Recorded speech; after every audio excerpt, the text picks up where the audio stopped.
Hey everybody, welcome to our Facebook and Instagram Live Thursday. Happy to be here with you. And today we are going to talk about something that I know can cause some discomfort for many.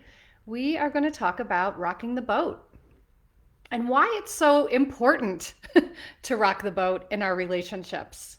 So, if you are here and identify as a people pleaser, a peacekeeper, a conflict avoider, someone who doesn't want to engage in conflict, this conversation is definitely for you. Hi, Lori. Mwah.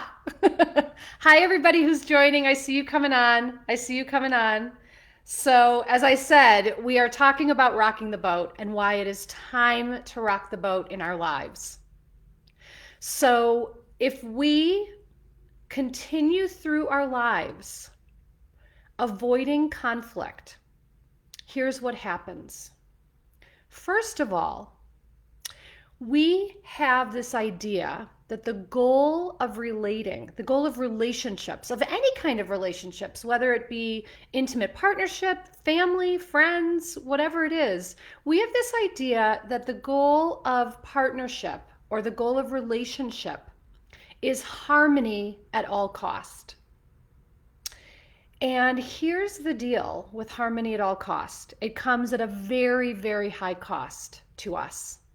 Because what it does is it launches us immediately into the mindset of what do I need to do or say to make everything be okay.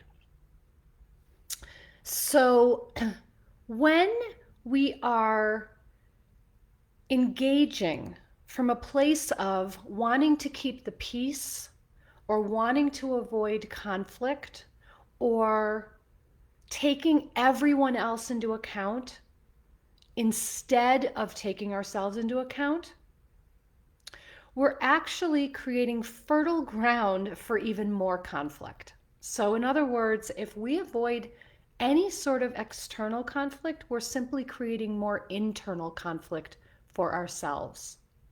So, I want to help you reframe the concept of conflict, and I want to support you in seeing that, like I said before, if we're in that loop in our head of what do I need to do or say to make everything be okay, if we've constantly got our antenna up on everybody else and thinking, what do they need? What do they think? What do they want? What do they feel? We have abandoned ourselves. We've packaged ourselves to be digestible to someone else, and we've completely left the present moment. We've completely left any sort of authenticity that we have. So, if we can look at conflict as simply the illumination of our differences, as opposed to from the perspective of confrontation, or the perspective of any sort of, any sort of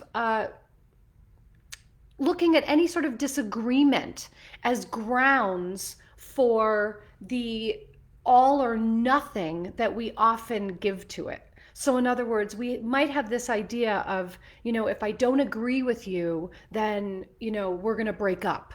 And that's really that all or nothing thinking. And what we really need to see is that it's not about either or, it's about both and. And so I have really come to understand that when we're fearing conflict, we think we're fearing a fight or an argument or a disagreement. But the truth of the matter is, we're fearing something far deeper than that. What we're really feeling is that our relationship, the container we're in, the boat we're in together, if you will, doesn't hold water. So it's not that we're fearing a fight or an argument. We're fearing that, wow, in order to be in this relationship and in order to stay in this relationship, I've had to continuously cross my own boundaries. I've had to go against myself to stay here. But I don't really want to look at that right now. So right now, I'll just simply focus on how to avoid a fight so I don't have to look at what's going on deeper. So just take a moment to really take that in.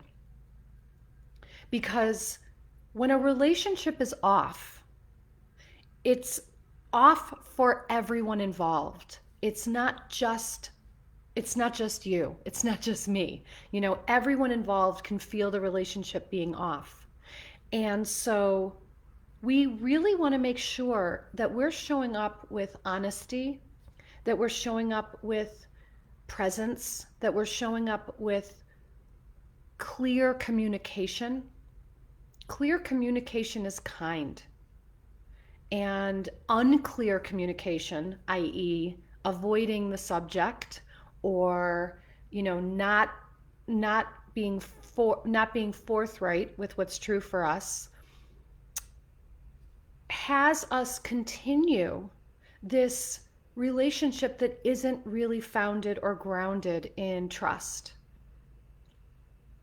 So the reason I say it's time to rock the boat is it's time to really begin operating from what's true for you instead of fear. So Laverne, I see your comments here. I'm glad that this is resonating for you. And Rini, right, when a relationship is off, it's off for everyone involved. Yes. And hey there, Marla, welcome, welcome. Clear communication is kind. Yes. So, you know, I talk a lot about boundaries. So if you've been with me a while, you've likely heard me talk about them. And the bottom line is if our boundaries are being crossed, we're the ones crossing the boundary. And many of us cross our own boundaries so that we can keep the status quo. We put more priority or more importance on the other people in our lives feeling safe and feeling undisrupted. And we're so used to taking the hit that we just simply allow ourselves to continue taking the hit. So notice in your life, where do you keep taking the hit? Because what happens when you keep taking the hit is if we stay with the metaphor of the boat, when you're taking the hit, it's almost like you're trying to stabilize the boat in the rough waters instead of really just letting the boat go where it needs to go. It's like your relationships. Your relationships need to follow a natural course. We overstep our own boundaries when we cross that threshold into someone else's territory and try to manage their experience or try to manage their emotions. So notice where in your life you're taking too much responsibility for things that aren't your responsibility to take at all. Miles, wow, I was just thinking about you the other day and listening to you in Edmonton. Oh, wow, I remember that. That's a long time ago. That's a long time ago. Muriel, yes, because we're more afraid of change than being hurt, right? And we're more afraid of someone else being hurt and possibly then being angry with us than we are at continuing to beat ourselves up. So here's the other thing, that we have this idea, and we say this all the time, about I made someone mad, or I made someone feel disappointed, or I make someone happy. And the truth is, we don't make anyone feel anything. We don't have that power. We are all responsible for our own emotions. So someone can be angry or upset as impact of something we say, but that's theirs. So when we are sharing our truth, I want you to remember it's not your responsibility to manage anyone's response to your truth. It's not your responsibility to manage someone else's response to your truth. Now, I'm not talking about being careless. I'm not talking about being reckless with other people's emotions. But what I'm talking about here is Are you willing to give yourself permission to consider yourself and your own needs at least as much as you consider the needs of everybody else? At least as much. Are you willing to consider your own needs at least as much? Instead of bending over backwards to make sure that everyone else's needs are met. Hi, Sally. Good. I'm glad this is resonating. And Laura, I see you on Instagram. I'm glad this is resonating for you too. So, part of what's happening is we've put ourselves on the back burner for so long. We've left our own needs until last, if at all. And we have somehow worn that as a badge of honor. Hi, Janice. We have somehow worn this as a badge of honor, putting everyone else ahead of us. But what happens is we've begun to disappear, we've begun to vanish, and we get resentful that our needs aren't getting met. So resentment is a number one telltale sign that a boundary needs to be put into place. So I really want to support you in giving yourself this permission. So Sally said, permission granted. I need to do this. Yes, it's been hard. I know for sure. There's so much here about giving yourself permission. There's so much here about being willing to take action from the place of what do I think, what do I need, what do I want, what do I feel, instead of focusing on everyone else outside of us. Because when we focus on everyone else, it gives us an excuse to stay the victim. And I want to support you in moving from victim and blame into responsibility and empowerment. Sasha said, amazing. I was just speaking about this, boundaries around holding space for ourselves. And that's really what boundaries are. Boundaries are our limits around what we will or will not do, will or will not accept, and will or will not tolerate. And my boundaries are very personal to me. And my boundaries are between me and me first and foremost. So even if they involve another person, they're between me and me. And so the boundary is really about what's okay or not okay, and how am I going to take care of myself. So one of the biggest misconceptions we have is why people say, that people say, so-and-so crossed my boundaries. Not true. And another piece here is that boundaries are not about telling anyone else what to do. Boundaries are not about anyone else doing anything different or behaving any different. Janice, by doing this work and really applying it in my life, my resentment and complaining has gone way down. Yes, Janice. And Sally said, I know why we met it, and I can do it in New York in 2015. Long road and a hard pill to swallow. I feel and hear you, Nancy. Thank you for being my mentor. Thank you for showing up. I also see some comments over here. Let's see. Yes. So I see LiltPot21 on Instagram said, my ex-husband was hurt and very angry when I divorced him after 14 years of trying to not hurt him with my truth that it wasn't working. He then called me selfish. And here's what I want you to know. I am on the bandwagon to reclaim selfishness. I look at selfish, self-care, and self-love as three sisters whose job it is to support us in honoring ourselves. Because what happens is when we go to the other, when we let the pendulum swing away from selfish, we go to selfless. And in selfless, we disappear. In selfless, we vanish. So this is about standing in our healthy selfishness and owning it instead of pushing that away. And Sally's saying, right, what we allow, or should I say, I allowed. Yes, exactly. And once we recognize what we've allowed, then that's when we can step truly into the full empowerment of the situation. And that's the goal here. We don't want to blame others. We don't want to give others that power. We don't want to give our power away to others. We want to empower ourselves to really live life on our own terms and live in such a way that we're honoring what is the top priority for us and devoting ourselves to that priority. So when we're talking about rocking the boat, I want to support you in what I call cozying up to conflict, not fearing conflict. Conflict is a part of relationships. We are not meant to be in harmony at all time at all cost. Conflict is a part of relationship. And if we can simply recognize that the conflict's illuminating our differences, I can acknowledge you in your where you stand, and you can acknowledge me where I stand, and this isn't about a tug of war of trying to get you over to my side or me needing to come over to your side. It is kind of about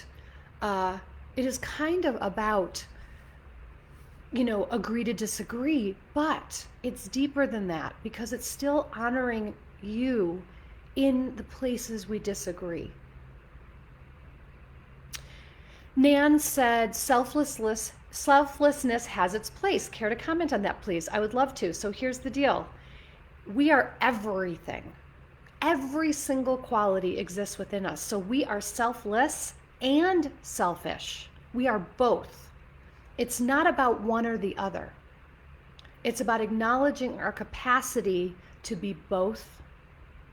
And so most people completely disown selfish and only embrace selfless and only value selfless. And I'm simply encouraging you to recognize that you have the capacity for both. Mark, how does one start? I've been doing it for decades and just admitted to myself. I completely hear you. So Mark, if you go and admitted it, yes. Mark, if I'm going to actually Rini, if you'll put this in Facebook, I'm going to put it in Instagram. And if you do nancylevin.com/manual, nancylevin.com/manual, you could go there and Mark, it will take you through a series of exercises to support you in really being able to tell the truth, own your worth, be able to cultivate for yourself what you're going to need to have the courage and confidence to really be able to stand in your truth to move forward. So I pinned it on Instagram, nancylevin.com/manual, and Rini just popped it in over here in Facebook, and I pinned it there as well. So you can grab the manual, Mark, and you're reading my book. Great. Any one of my books will support you with this. Jump, Worthy, Permission to Put Yourself First, Setting Boundaries Will Set You Free. Any of those books will support you. I see that Sally asked or said, I started and lost some people. Is this normal? Here's what I've discovered. When we show up in the truth of who we are and we encounter people in our lives who are invested in us staying the same, what happens is as we're changing, we are holding up a mirror to the people in our lives who are not evolving. And that can be confronting to them. So what happened, I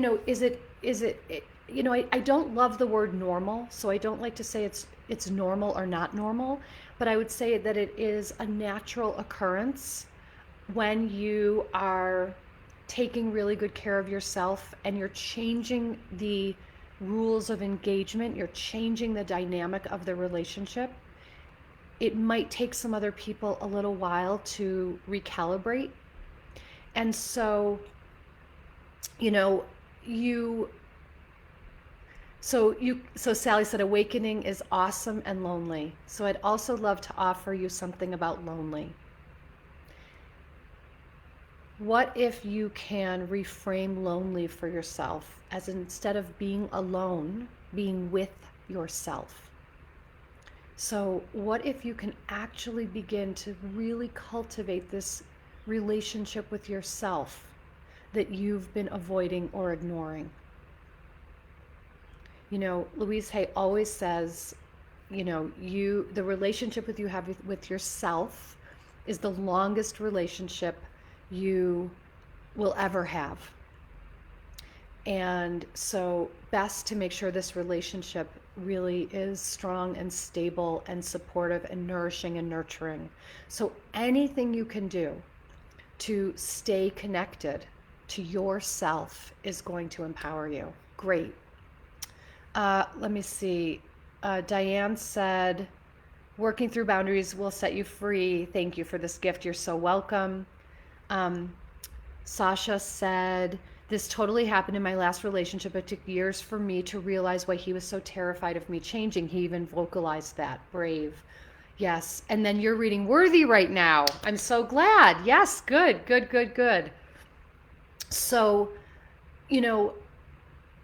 we teach people how to treat us. So as we begin to change, there's nothing that says, hi Rob. There's nothing that says that we can't actually let people know, hey, I'm diving deep into this work. I'm going to be making some changes in my life, and I want to have an open line of communication with you about what's coming up and the impact it's having on you. And that's a way to invite someone in if you want to. So it doesn't have to be a confrontation. It doesn't have to be all this fear involved. It can be a conversation. It can be a collaborative process of relationship. Nan, thank you for being with us today. You need to duck out. Great. No worries. Glad you were here. So, we really want to be looking at, how am I having to shut myself down in some way in order to stay in relationship? How am I trying to stabilize the water and stabilize the boat so it doesn't rock? What's the cost that I'm experiencing of that? What is the, what is the cost of me trying to avoid any sort of conflict versus realizing that conflict can actually create deeper intimacy because it's an opportunity for me to see something from your perspective and for you to see something from mine. Again, it doesn't mean that I've got to rope you over to my side or that I need to acquiesce and go to your side. It simply means that we're willing to see that we're different people and we have different perspectives. And some, listen, there might be some people, as Sally's saying, some people do not understand or like this new me. And then you have to weigh for yourself the consequences. There are consequences to setting boundaries and consequences to not setting boundaries. So you have to weigh, am I willing to live the rest of my life packaging myself to be digestible to everybody else? Or am I willing, and having these people in my life, or am I willing to really stand in my truth and allow the relationships to fall away so that I have space for deeper, more connected relationships where I get to show up in the truth of who I am? And these are the things we have to weigh. So it's been so lovely being with you here today. Like, time flew by. I love our time together. And again, if you want an opportunity to go a little bit deeper on this, we posted the link to the operating manual, nancylevin.com/manual. And you can grab that, and it will give you an opportunity to take yourself on a little explorative journey. All right, loves, take good care. See you very soon.